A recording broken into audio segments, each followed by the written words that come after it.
I'll show you the after first. So this is everything that I pruned off, and then I'll go into the main video. Pulled all of my spent blooms out of this sedum bed here. Everything else is looking good. I've pruned, I've cut the barberry back, the euonymus that is creeping and growing, I've trimmed that, just make everything look nice and neat so you can see the wall. The prickly pear cactus looks great. I'm gonna pick this pile of debris up. I've pruned the bald cypress. There were some branches that were, here's my other bin here. So as I pruned stuff, I collected in the bin. I wish I had a compost that I could put all that stuff in, but it's probably just going to go into the trash. My magnolia here, I had to trim it up a little bit. I've cleared, just as you can see, just a little opening here, just to allow these sunflowers to get a little taller in this area. I left that branch because it does a wonderful job of disguising the things that I don't want to be seen, or just to be camouflaged a bit. But yeah, I'm now go a little back in time to what it looked like before. All right. Hey, how's everybody? Hope everybody's doing good. Just doing a little yard cleanup this morning. Cleaning up the sedum here. Once it puts out these flowers, I just tend to come over and just really simply pull off the flower stalks. It just makes everything look a bit more tidy. And then you're just left with, the regular sedum. I like the flowers, but it gets a little unruly after a while, so kind of just pull them out. Same with this basket here. I'll just go and tidy things up by coming and just simply breaking it off here and making things look a bit more neater. I'm also going to go along the cracks here and I'll pull these weeds out and just do some general cleanup like that right there. Just come and snatch it off. It's that simple. And I have my bin here. Put my stuff in here and keep everything looking tidy. I went over this area once. I will leave some for another day. I'm sure there's other things in there that I could be cleaning up, but I'll just keep it like that for now. But yeah, I'll just simply go through, and I'll go through here and just think and talk to myself, and pull out the old leaves and put them in the bin. Take off a dead leaf and put it in the bin. And while I'm doing that, I'm thinking, I'm talking, praying, I'm meditating. If somebody walks past, I'll say hello. They typically ask a question, I answer it, and that's how I spend my morning. I don't talk a lot about this tree here, but this is a bald cypress. It's a dwarf variety. It stays fairly compact. I'll get you another view in a minute. Here we go. So it stays fairly compact. It's putting on quite a bit of height this season. I pruned it hard last fall, so it's bound to do that. But the growth is like feathery soft. It almost looks like a paintbrush to me. I want to cut this branch off here because it really takes away from the shape, and I may just do that, just prune it off to a node so that everything else grows into it, and just prune it off here so that it doesn't keep distracting from the form. But yeah, again, this is a bald cypress. It was planted I want to say four years ago. I think it was the next year after I got the house, and it does really well here.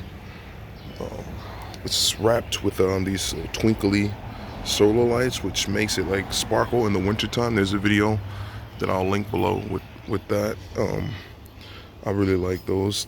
They're wrapped in brown, so you barely see them in the day, but at night it just kind of becomes a nice piece of yard art, along with these hey, how's it going? These crystals here that me and the kids added to the tree a few years ago, which just adds a little razzle dazzle. We love a little razzle dazzle in the yard. So yeah, these are Swarovski crystals and other beads that were on sale at Michael's. Got some jewelry wire, and I actually made it like you would make a piece of jewelry. Let's see if we can get a good view, and just simply hang them from the tree here. How you doing? All right. And it catches the light, and it looks really nice. But yeah, so this morning is just going to be spent cleaning up and pulling out weeds and using the bad scissors to clean everything up, check for pests. I finally addressed the issue over here with this rose. It was like yellow at the bottom. It wasn't the majority of the plant. It was just one stalk that was struggling a bit, so I cut that off to relieve that plant of any disease or any types of issues. It's putting on more growth here, so just keep an eye on that. The tires are looking a bit ripe this morning. They might be ready for the picking. It's just gonna be an ongoing joke for me in my head. Sunflowers are looking well. I don't know how they're gonna compete with all of what's growing behind it, but hopefully it will grow up and out and just be massive and great. Those are the mammoth sunflowers growing right there, and they're looking exceptional. This pow wow wow berry coneflower is about to just explode, and I'm looking forward to that color in this yard. So I'm excited about that. Everything else is hanging in there. Everything else is doing exactly what it should do at this time of year. The ground cover is like busting at the seams. I'm not doing anything to tame it. I'm just letting it do its thing and cover up the other things that I don't want. This is a very invasive variety of ground cover. It's a type of pennywort, but I like it. It works for me in my situation. It's so soft. It has a little white flower. As you see, it covers very well. And if it was in an area where I didn't want it so much, all I would literally have to do is an ant on my face. I don't need you on my face. Thank you. Thank you. I would just go and I would just pull it out, and it would literally take its time, but it would slowly creep back into that area. But it's a gentle fight. It's not hard to maintain, so it stays. I don't even think if I wanted to get rid of it, I could completely. So it stays for now. But yeah, so that's how I spend my day off. There is another coneflower. It's, again, ready to just pop with color, and I'm excited for that.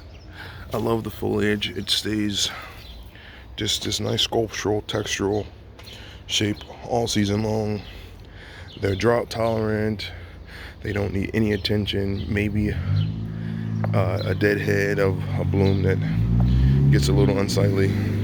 But other than that, even when the leaves are gone, the center seed heads are food for the birds, and they're just great. Oh, my crepe myrtles that were struggling are no longer struggling. They this one was cut completely down to the ground. Oh, it's doing it again. Darn it. If you can see here, there's the beginnings of like that powdery mildew right there. And it will completely consume this plant. And that's why I had to get rid of it. And I'm going to spray it again to try to get it before it starts. But it spreads it to this one, which doesn't have an issue. This is a red one, this is a white one.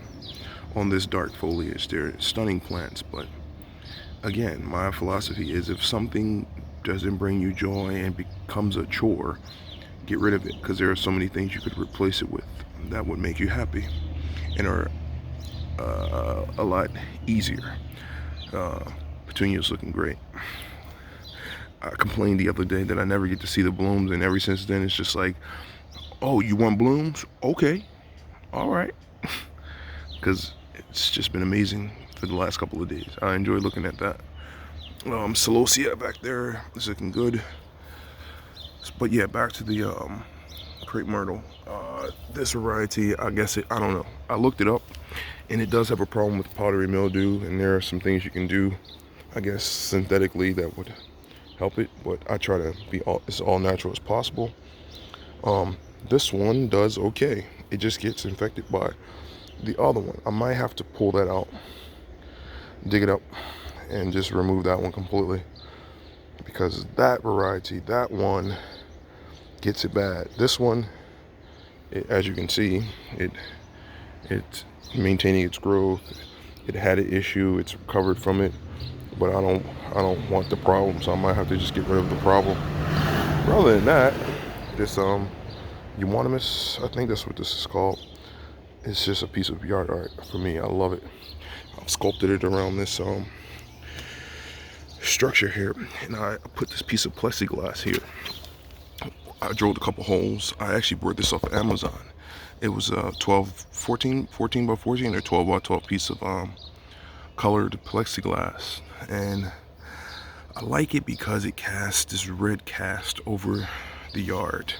And when you have a yard that's predominantly foliage and it doesn't have a lot of flowers, you don't get a lot of color. So I figured I would do something that would give me color in a really artistic way. So I did this, and I like when the sun casts that red glow across the yard.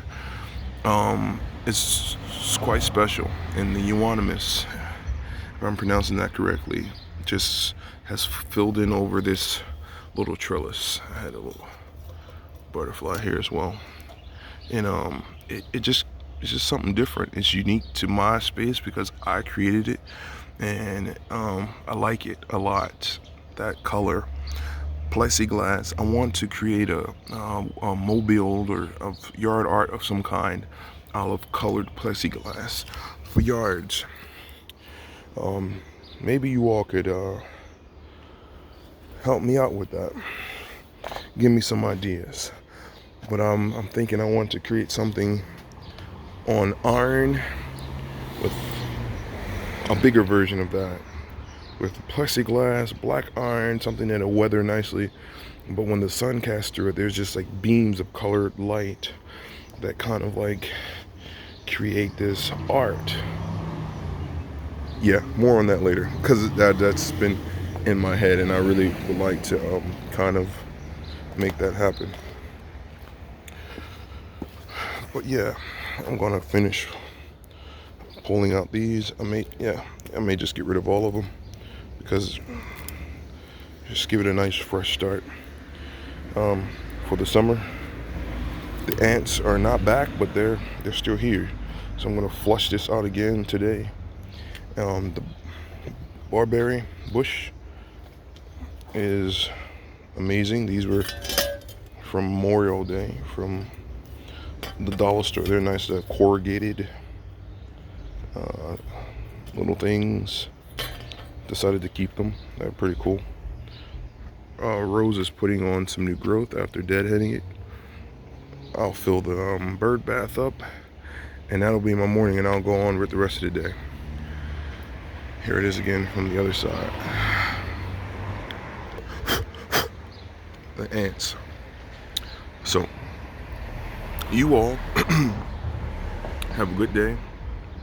Go out in the yard, do what you can, have a conversation with a strange person, brighten their day. At least that's what I try to do, you know. I don't know. It's one beat at a time until I see y'all again. Oh, wait, Mr. B. Everybody benefits from a bird bath. I never even thought about that as a kid. It was never even in a consideration. Like, bird baths were just things that old people did. Well, maybe they were onto something. I just see so many things come here and take a drink, and to know that I'm providing that opportunity for them is just quite magical. So, again, peace and blessings, and I will talk to you all later. Bye.